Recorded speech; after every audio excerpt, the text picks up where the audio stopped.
Hey guys, Brett Messmer from Technical Taekwondo. Today's video we are going to be talking about how to do a backspin crescent kick.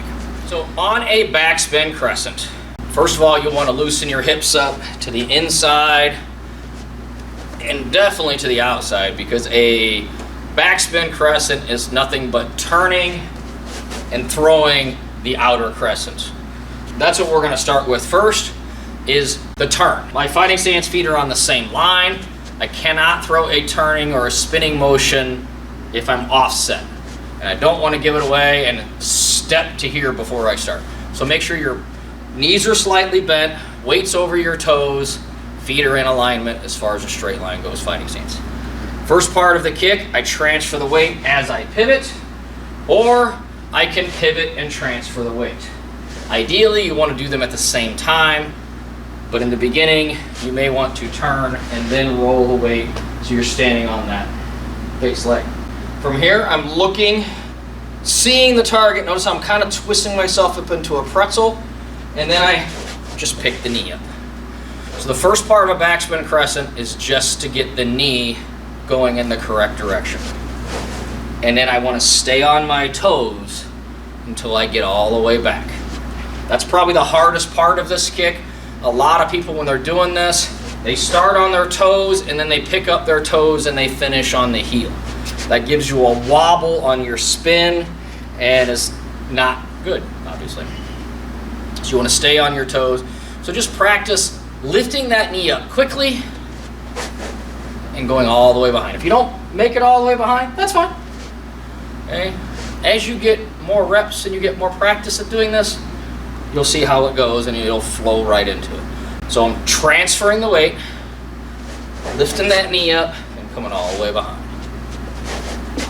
And again, pick up the speed as you are getting used to it, as you are comfortable. Once you understand the coordination and you're not falling all over the place on that one, and you will fall, and you will stumble, it's part of learning,